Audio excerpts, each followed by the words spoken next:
কাৰণেই দ্ৰৌপদী মহাসতী। আৰু ৰাতিপুৱা শুই উঠাৰ লগে লগে আমি সেই 5গৰাকী কন্যাৰ নাম লওঁ, অহল্যা, দ্ৰৌপদী, কুন্তী, তাৰা, মন্দোদৰী তথা পঞ্চকন্যা স্মৰেত নিত্যম মহাপাতক নাশনম। এই 5গৰাকী সতী নাৰীৰ যদি কোনোবাই নাম লয়, ৰাতিপুৱাই তেওঁৰ পাপ নাইকিয়া কৰিব পাৰে। গতিকে এই 5 নাৰীৰ ভিতৰত দ্ৰৌপদী মহাসতী। এই দ্ৰৌপদী মহাসতী কিয় হ'ল আমি আকৌ কৈছোঁ, পঞ্চগুণেৰে। এই পঞ্চগুণৰ মূল মন্ত্ৰ কি? কৃষ্ণ নাম।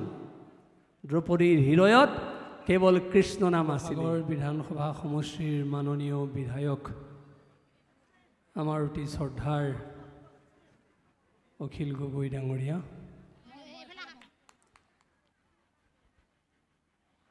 নিৰ্মলা দাস প্ৰমুখ্যে এই নাম অনুষ্ঠানৰ আয়োজকসকল, উদ্যোক্তাসকল, কৰ্মকৰ্তাসকল, জয়ন্ত গগৈ প্ৰমুখ্যে দিহানামৰ শিল্পীসকল, সাংবাদিক বন্ধুসকল, আপোনালোক সকলোকে পোনপ্ৰথমেই আমাৰ হৃদয় ভৰা শ্ৰদ্ধা আমি আগবঢ়াইছোঁ। আমাৰ এটা নিজৰ দৈন্যতাৰ কথা আপোনালোকক প্ৰথমতে প্ৰকাশ কৰি ল'বলৈ লৈছোঁ। মাতটো এনেই খহটা। আজি 4 দিন জ্বৰ, পানী লগা, কাহত ভোগাৰ কাৰণে মাতটো আৰু বেয়া হৈছে। আচলতে কথা কোৱাৰ এতিয়া নিজৰ যিটো মানসিক প্ৰৱণতা থাকিব লাগে সেইটো নাই। কিন্তু আইসকল তথা ৰাইজ আমাৰ প্ৰাণ, আৰু সেইকাৰণে আপোনালোকক ত্যাগ কৰিব নোৱাৰি ইয়ালৈ আহিছোঁ। আৰু ভাবিছোঁ কথা ক'ব নোৱাৰিলেও আপোনালোকক অন্তৰত দেখা দিম, আৰু দেখা দিয়াৰ লগে লগে আমি নিজেই কৃতাৰ্থ হ'ব পাৰিম। আৰু সঁচা বগা যেন এজাক বগলীহে পৰি আছে। আপোনালোকে নামৰ ধ্বনিৰে অকণমান পিছতেই যেন সঁচাকৈ দূৰ দিগন্তলৈ উৰি যাব, আৰু আমাকো আপোনালোকে সেই ভাৱত লৈ যাব। আপোনালোক সঁচাকৈ সৌভাগ্যশালী। আৰু সঁচা অৰ্থত ক'বলৈ গ'লে সমাজৰ আচল যদি চাবিকাঠি আছে, পৰিচালক আছে আইসকল। আইসকলৰ হাতত যদি সেই চাবিকাঠি শক্তিশালীভাৱে নিয়ন্ত্ৰণত থাকে, আমাৰ সমাজখন কোনেও ভাঙি টুকুৰা টুকুৰ কৰিব নোৱাৰে, ঘৰখন চেৰেলি ভেদেলি কৰিব নোৱাৰে। এৰিষ্ট্ৰকেট VIP-টো খোলাটোকে কেৱল চাবি বুলি কোৱা হোৱা নাই। এই আইসকলৰ হৃদয়ৰ মাজত যি আধ্যাত্মিক প্ৰৱণতা আছে, যি ঘৰ পৰিচালনা কৰা, সমাজ পৰিচালনা কৰাৰ শক্তি আছে, সেই অৰ্থত আমি আইসকলক সেই চাবিকাঠিৰ লগত তুলনা কৰিছোঁ। আৰু যথাৰ্থতে আপোনালোকে সেই চাবিকাঠি ব্যৱহাৰ কৰিলে দেখিব আপোনালোকৰ ঘৰটো ধুনীয়া হৈছেই, সমাজখন ধুনীয়া হ'ব।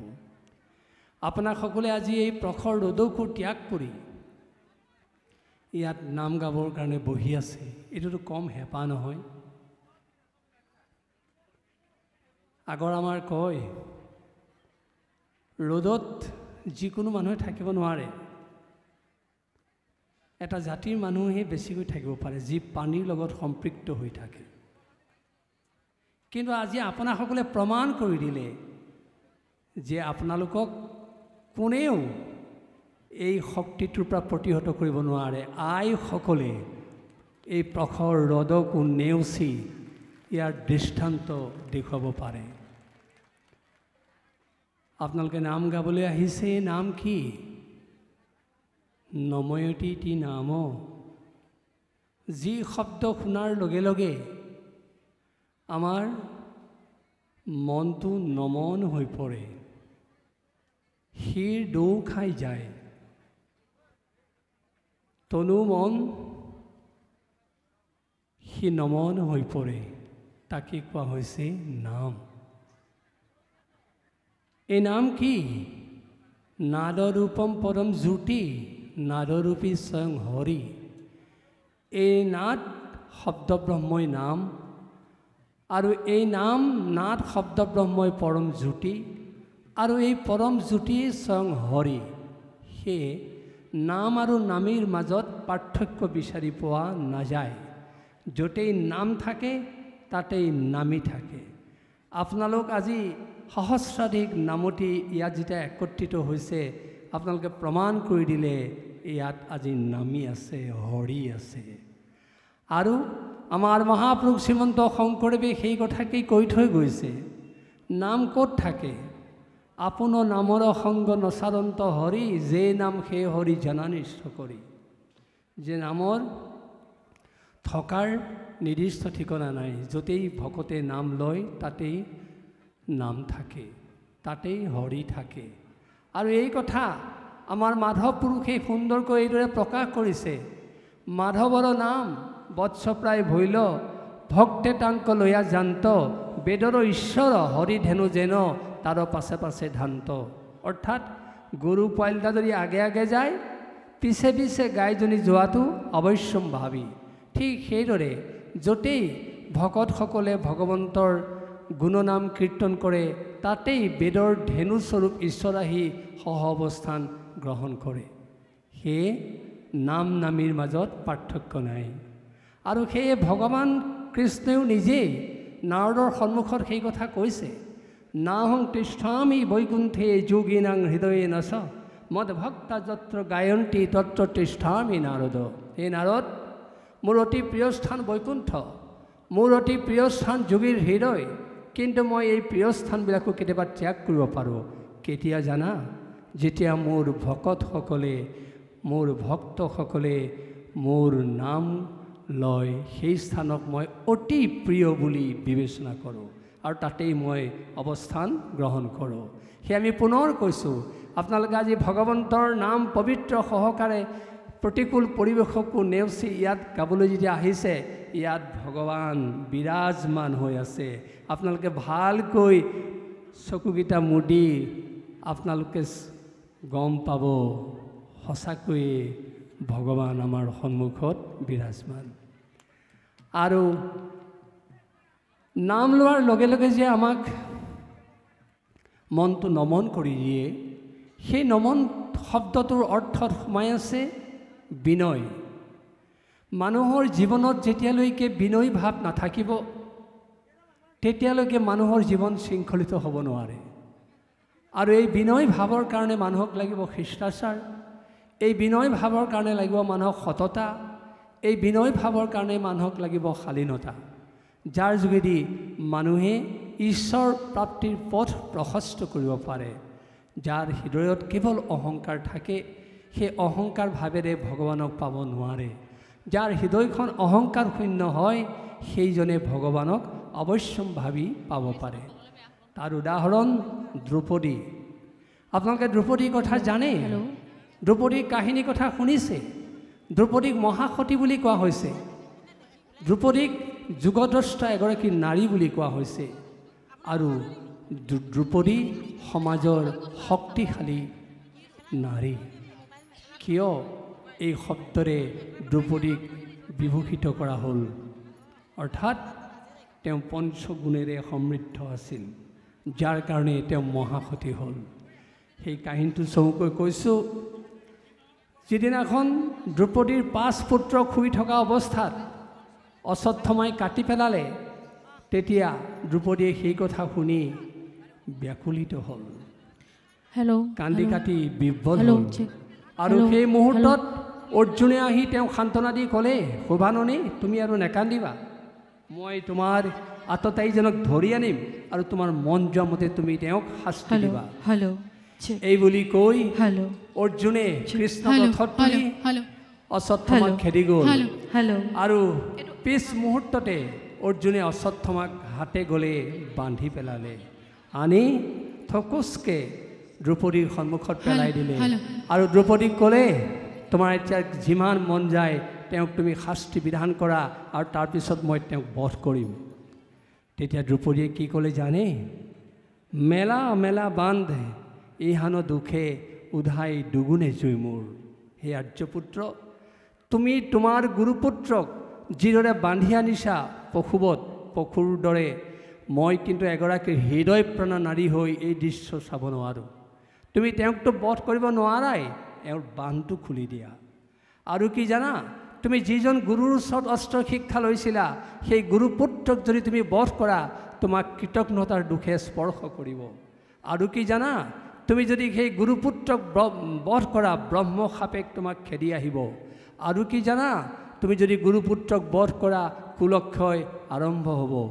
আৰু কি জানা, মই মোৰ 5টা পুত্ৰক নিৰ্দিষ্ট অৱস্থাত হত্যা কৰাৰ কাৰণে মই যি দুখ পাইছিলোঁ, মোৰ সন্মুখত যদি তুমি এই গুৰুপুত্ৰক বধ কৰা মোৰ নিচিনা এগৰাকী হৃদয় প্ৰাণা নাৰীয়ে 10 গুণ হিয়া ঢাকুৰি কান্দিব। মই যিহেতু হৃদয় প্ৰাণা নাৰী, মোৰ মাতৃত্বৰ সংজ্ঞা আছে, এই মাতৃত্বৰ সংজ্ঞাৰে মই কেতিয়াও প্ৰতিশোধ পৰায়ণী স্বভাৱ গ্ৰহণ কৰিব নোৱাৰোঁ। সেয়ে তুমি অশ্বত্থামাক খুলি দিয়া, বান খুলি দিয়া। আৰু ক'লে যে দ্ৰোণই সেই মৃত্যুক যেতিয়া সাৱটি ল'লে তেতিয়া তেওঁৰ পত্নী গৌতমীয়ে অশ্বত্থামাক দেখি সান্তনা লভিছিলে। তেতিয়া দ্ৰৌপদীয়ে ক'লে, তুমি যদি এই মুহূৰ্তত তুমি অশ্বত্থামাকো বধ কৰা তেওঁৰ সেইকণ সান্তনাও নোহোৱা হৈ যাব। সেয়ে তুমি কোনো কাৰণতে তেওঁক বধ কৰিব নোৱাৰা। এই পঞ্চগুণে সমৃদ্ধ হোৱাৰ কাৰণেই দ্ৰৌপদী মহাসতী। আপোনালোকে জানে দ্ৰৌপদীৰ 5 স্বামীৰ লগত সম্বন্ধ আছিল। মহাসতী কেনেকৈ হ'ল? গুণেৰে, চৰিত্ৰৰে, স্বভাৱেৰে। এফালে ক্ষমাসুলভ দৃষ্টিভংগী, দয়া প্ৰৱণতা ভাৱ, আনফালে ভূত ভৱিষ্যত চিন্তা কৰিব পৰা প্ৰৱণতা, আনফালে সমদৰ্শী চিন্তা আৰু সহানুভূতি থকা বাৰ্তা। আৰু সেইকাৰণেই দ্ৰৌপদী মহাসতী। আৰু ৰাতিপুৱা শুই উঠাৰ লগে লগে আমি সেই 5গৰাকী কন্যাৰ নাম লওঁ। অহল্যা, দ্ৰৌপদী, কুন্তী, তাৰা, মন্দু, দৰিষ্ট্ৰথা, পঞ্চকন্যা স্মৰে নিত্যম মহাপাতক নাশনম। এই 5গৰাকী সতী নাৰীৰ যদি কোনোবাই নাম লয় ৰাতিপুৱাই তেওঁৰ পাপ নাইকিয়া কৰিব পাৰে। গতিকে এই 5 নাৰীৰ ভিতৰত দ্ৰৌপদী মহাসতী। এই দ্ৰৌপদী মহাসতী কিয় হ'ল আমি আকৌ কৈছোঁ, পঞ্চগুণেৰে। এই পঞ্চগুণৰ মূল মন্ত্ৰ কি? কৃষ্ণ নাম। দ্ৰৌপদীৰ হৃদয়ত কেৱল কৃষ্ণ নাম আছিলে। আৰু সেয়ে আমি আপোনালোকক আজি ক'ব খোজোঁ যে আপোনালোকে আজি ইয়াত একেলগে বহি দিহানাম গাব, কিন্তু তাৰ পিছতে যদি নামৰ তত্ত্বৰ কথা পাহৰি যায় এই অনুষ্ঠানৰ সাৰ্থকতা নাথাকিব। আপোনালোকেও প্ৰত্যেকেই হৃদয়ৰ মাজত সেই কৃষ্ণ নাম তথা সেই কৃষ্ণ মন্ত্ৰ আপোনালোকে সাৰোগত কৰি লওক। দ্ৰৌপদীৰ দৰে মহাসতীৰ লক্ষণ লাভ কৰিব। দ্ৰৌপদীৰ দৰে ঘৰ চলোৱাৰ মূল শক্তি লাভ কৰিব। দ্ৰৌপদীৰ দৰে আপোনালোক সহনশীল হ'ব। দ্ৰৌপদীৰ দৰে আপোনালোক ভূত ভৱিষ্যতৰ অধিকাৰী হ'ব। আৰু যদি এনে গুণে সমৃদ্ধ হয় আইসকল, আমাৰ সমাজখন কিয় বিপথে যাব। সেয়ে আমি আশা কৰিছোঁ এই যি দিহানাম আপোনালোকে প্ৰখৰ ৰ'দকো নেওচি ইয়াত গাবলৈ আজি আহিছে, এয়া হয়তো বিশ্ব ৰেকৰ্ড নহ'ব পাৰে, কিন্তু এই দিহানামৰ তাৎপৰ্য আছে। এই নামৰ যোগেদি অন্তত আপোনালোকৰ এই শিৱসাগৰ, যোৰহাট, ডিব্ৰুগড় এই অঞ্চলত এই বাৰ্তা প্ৰবাহিত কৰিব পাৰিব যে আমি এনে শক্তিৰে বলিয়ান হ'লোঁ। এই শিৱসাগৰৰ ঐতিহ্যমণ্ডিত বৰ্ডিং খেলপথাৰত দিহানাম গাই, যাৰ যোগেদি আমি একত্ৰিত ভাৱ স্থাপন কৰিছোঁ, যাৰ যোগেদি আমাৰ ব্যভিচাৰ অপৰাধ প্ৰৱণতা নোহোৱা কৰিছোঁ, যাৰ যোগেদি আমাৰ সকলোৰে মাজত সেই ভাতৃত্বৰ ভাৱ আমি সজোৰেৰে বান্ধিছোঁ। সেয়ে আমি আপোনালোকক বিনীত আহ্বান জনাইছোঁ, আপোনালোকে সাধাৰণ দিহানাম বুলি নাভাবি সেই তত্ত্বৰে দিহানাম গাব আৰু ঘৰলৈ লৈ যাব। আজি যিজনৰ নামত এই মঞ্চ উৎসৰ্গা কৰা হৈছে, আমাৰ অতি প্ৰাণৰ শিল্পী, প্ৰাণৰ জুবিন গাৰ্গৰ নামত উৎসৰ্গা কৰা হৈছে। আমি আগতে উল্লেখ কৰিছোঁ, পুনৰ কৈছোঁ, জুবিন গাৰ্গে আছিল অসমৰ একক আৰু অদ্বিতীয় শিল্পী। কাৰণ তেওঁৰ নিচিনাকৈ কোনেও কণ্ঠ আজিলৈকে নিগৰিত কৰিব পৰা নাই। টোকাৰী গীত গাইছে, এজন যেন টোকাৰী গীতৰ শিল্পীয়েহে গীতটো গাইছে। দিহানাম গাইছে, প্ৰকৃতাৰ্থত এজন যেন ভকতেহে গাইছে। বিহুনাম গাইছে বিহুবলীয়া ডেকাজনেহে যেন গাইছে, তেনেকৈ বনগীত গাইছে পাহোৱাল ডেকাজনেহে যেন বনগীত গাইছে। এনে এটা আমাৰ সংগীতৰ স্তৰ নাই য'ত জুবিন গাৰ্গে গীত গোৱা নাছিল। হয়, বহুত বিশ্বতো আমাৰ মাজত শিল্পী আছে, কিন্তু প্ৰত্যেকটো স্তৰতে এনেকৈ সুমধুৰ কণ্ঠৰে কণ্ঠ নিগৰিত কৰা শিল্পী কম আছিল। তাৰ ভিতৰত একক আছিল জুবিন গাৰ্গ। সেয়ে আমি জুবিন গাৰ্গক অদ্বিতীয় আৰু একক বুলি কৈ ভাল পাওঁ, আৰু আজিও সেইকাৰণে আপোনালোকৰ আগত এই কথা উল্লেখ কৰিছোঁ। আৰু তেওঁৰ নামত আজি এই দিহানাম উৎসৰ্গা কৰাৰ মানেই তেওঁৰ আত্মাৰ সদ্গতি সাধিত হ'ব। আপোনালোকে সেই পুণ্যৱন্তৰ কামটো কৰিলে, আৰু আমি আপোনালোকক পুনৰবাৰ ধন্যবাদ জনালোঁ। নিৰ্মলা দাস প্ৰমুখ্যে আইসকলে যি প্ৰয়াস কৰিলে আমি তেখেতসকলৰ শলাগ লৈছোঁ। কমলা তথা জয়ন্ত গগৈয়ে যি এই অনুষ্ঠানৰ উদ্যোগত ঘৃতাহুতি প্ৰদান কৰিলে আমি তেওঁৰো শলাগ লৈছোঁ। আৰু আপোনালোকৰ অতি মৰমৰ এই শিৱসাগৰ বিধানসভা সমষ্টিৰ বিধায়ক অখিল গগৈ ডাঙৰীয়ায়ো তেখেতৰ সমস্ত ব্যস্ততা ত্যাগ কৰি তেখেতে ইয়াত যিদৰে ইয়াত ইন্ধন যোগালে, এয়াও আমাৰ কাৰণে দৃষ্টান্তমূলক আদৰ্শ। আমি গোবিন্দৰ চৰণত প্ৰাৰ্থনা জনাইছোঁ, গোবিন্দই তেখেতক এই ভাৱত সদায় উজ্জীৱিত কৰি ৰাখক। আৰু পলম কৰি আপোনালোকৰ ধৈৰ্যৰ পৰীক্ষা চাব খোজা নাই। আপোনালোকে ইমান কষ্ট কৰি আছে, আমাৰ দেখি বেয়া লাগিছে। নামষাৰ গাব, আমি নামষাৰ শুনিম, আৰু আশা কৰিছোঁ এই নামেই আমাৰ গোটেই আকাশ বতাহ গোটেই মুখৰিত কৰি তুলিব, আৰু এই নামৰ ধ্বনিৰে আমাক আকৌ এবাৰ সম্প্ৰীতিৰ বান্ধোনেৰে বান্ধ খাবৰ কাৰণে আমাক সংকল্প লোৱাত সহায় কৰিব। এই আশা ৰাখি আপোনালোক সকলোলৈকে পুনৰবাৰ শ্ৰদ্ধা বঢ়াই আমাৰ কথাখিনি আমি সামৰণি মাৰিবলৈ লৈছোঁ। সৰ্বে ভৱন্তু সুখিনঃ, সৰ্বে সন্তু নিৰাময়া, সৰ্বে ভদ্ৰাণি পশ্যন্তু মা কশ্চিৎ দুঃখভাগ ভৱেৎ। এই প্ৰাৰ্থনাৰে আপোনালোকে আৰম্ভ কৰিব খোজা এই দিহানাম ভাগি আনুষ্ঠানিকভাৱে শুভ উদ্বোধন কৰা হ'ল বুলি আমি ঘোষণা কৰিলোঁ। নমস্কাৰ, নমস্কাৰ, নমস্কাৰ, নমস্কাৰ।